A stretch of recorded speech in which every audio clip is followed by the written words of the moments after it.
me oleme juba nii nagu stressirohkes siin keskkonnas ja nii harjunud sellega, et me ju ei tunne isegi enam, et meil on stress. Ainult siis, kui see on nagu ikka väga halvasti juba. Et ja kui sa oled saanud ennast nagu maandada mingi nagu abiga, kas see olgu see siis reiki või mis iganes muu praktika, siis sa satud tagasi võib-olla sinna, kus sa tunned, et issand, ma nagu ei teadnud, et ma kandsin endas mingeid selliseid pingeid kuskil või ma olin näiteks, et ma olin näiteks nii ära harjunud juba mingi kaelavaluga on ju aastaid, et sa lõpuks lihtsalt oled harjunud, et ma ei saagi siit keerata enam rohkem paremale ja siis avastad, et vau, sealt on mingi energia vabanenud ja nüüd ma saan nagu keerata, et isegi me tihtipeale, me oleme juba nii nagu tundetud siin. Naiste jutud.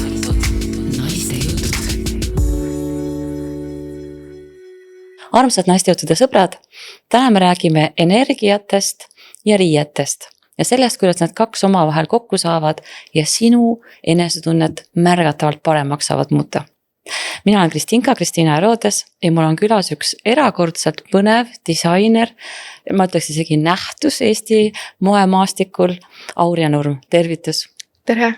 Ja lisaks sellele, et sa oled disainer ja sa oled äsjase hõbenõela võitja, ehk siis moesähvatus Pudumaa moetaavas number 1, oled sa ka reikimeister? Jah, nii on. Tegelikult selle hõbenõelaga on natukene naljakas lugu ka, et ma vaatasin järgi, et Eestis ei ole kellelegi antud 2 hõbenõela nagu ühele inimesele. Aga tõesti ei ole vist, jah? Ja ma ei oodanud seda saada, sellepärast, et täpselt 10 aastat tagasi ma sain hõbenõela ka. No siis on sul paras nüüd võtta kuldnõel vastu, arvesta. No aga mina võin öelda, et sellist asja ka pole keegi teinud, sest sinul on alati väga-väga isikupärane, selline hoopis oma dimensioon, kus sa liigud.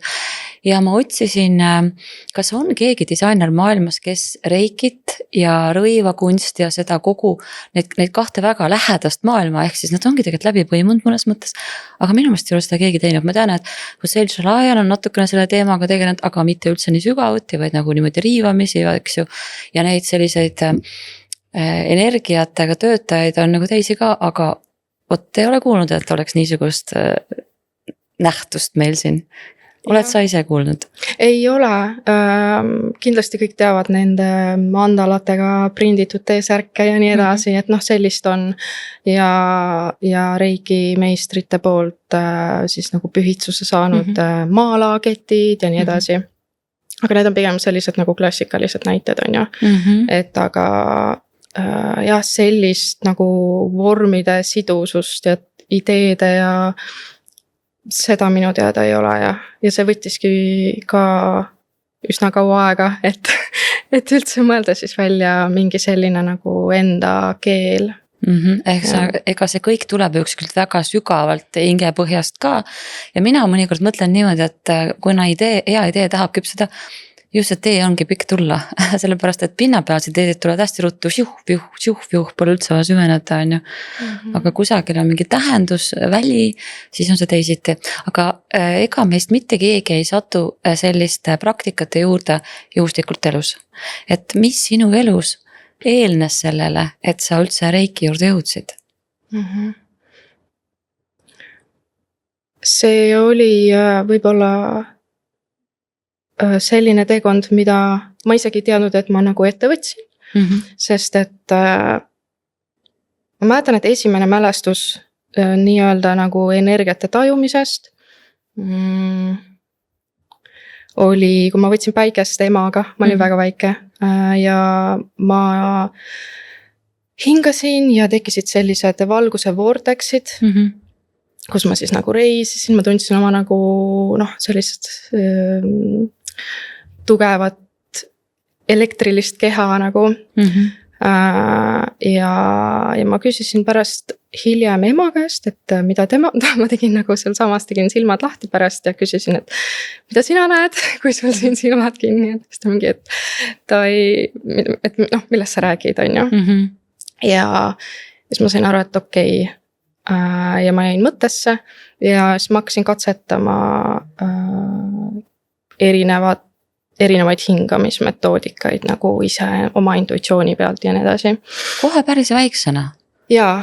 Aga taaskord ma ei taha sinu mõttelõnga suunata, aga ega see iseendasse vaatamine ja ega see sihukene avatud tajudega ja tundlik inimene olemine, ega ta ei ole väga lihtne tavaliselt.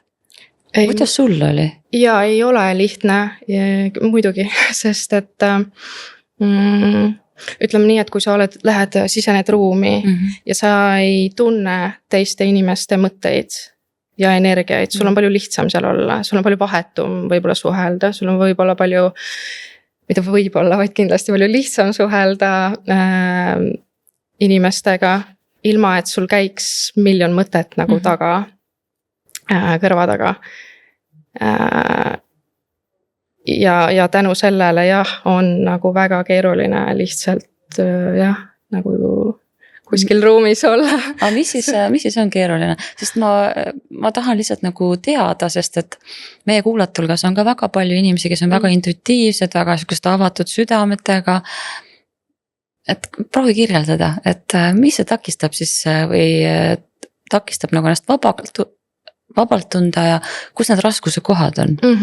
Sest väga palju, ütleme nii, siin maailmas meil ju kõigil, kaasa arvatud, mina, et ma ei räägi siin teistest, on ju, et me ikkagi mingil määral, meil on nagu maskid ees, on ju, sest et me kuidagi, kui sa siin oma seda avatari mängu ei mängi, mida sa siis mängid, et sa pead mingisuguse nagu hoiaku nagu justkui võtma, on ju, ja kui sa siis lähed sinna ruumi ja sa saad aru, et see kellegi mask ei ole, üldse ei resoneeru sellega, kes ta tegelikult on, või see jutt, mis ta räägib, ei ole see, mis see tegelikult on, siis sul on nagu väga keeruline, on ju.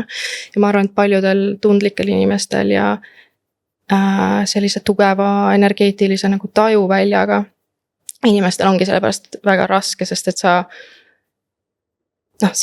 kuuled neid valesid nagu kogu aeg. Tekib siuke terav vastuolu, aga mis sinu sees siis on reaktsioon sellele? Sa näed seda, ütleme sinu klassikaline olukord elus, näed inimest, kes mängib ühte inimest ja katab sellega hoopis teistsugust inimest.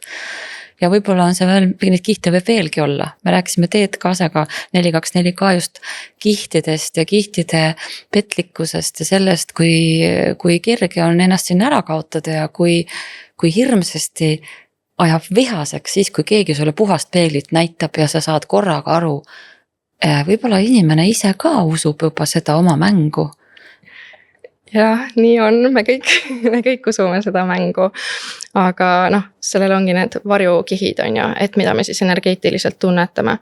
Aga kuidas siis sellesse suhtuda, on ju, oli küsimus. Et nii-öelda see universaalne jumalik teadvus, tema või selle nagu sõnum on ikkagi võtta kõike sellisena, nagu see on ja andestada. Nagu no matter what, nagu kõik asjad on ju. Et siis see on selline nagu põhitees võib-olla, millega nagu mina siis kohe nagu olen või võtan, et siis need võib-olla keerulisemad olukorrad nagu siis oma nagu peas lahendada nii-öelda mõistusega, sest et muidugi saad energeetiliselt panna ka endale igasugused nagu kaitsed peale ja nii edasi, aga kuna meie mõistus on ka ruumis alati, siis ta hakkab ju oma nagu mänge mängima, on ju. Ja oma juttu rääkima. Yeah. Aga siis ma küsin kohe, kui sa võtsid selle niukse vastuvõtva pehmusega kõiki neid mitmeid kihte ja vastuolusi. Aga kust siis see ärritus tuleb? Või see kurbus või see pettumus, et miks on tegelikult vahest võib mõelda nii, et okei, tema praegu usub mingil põhjusel, et see etendus on parem kui tegelikkus, aga enamasti on ju alati tegelikkus ilusam või see, mis seal taga on. Ma arvan, et inimesed ei taha olla lihtsalt haavatavad. Ja. Et tihtipeale, kui keegi on haavatav ja avatud nagu täiel määral oma nagu olemusega, siis siin praeguses nagu teadvuses, mis meil siin on, siis need võetakse, ma arvan, et me kõik oleme neid kogenud, kus siis võetakse hiljem need nagu kasutusse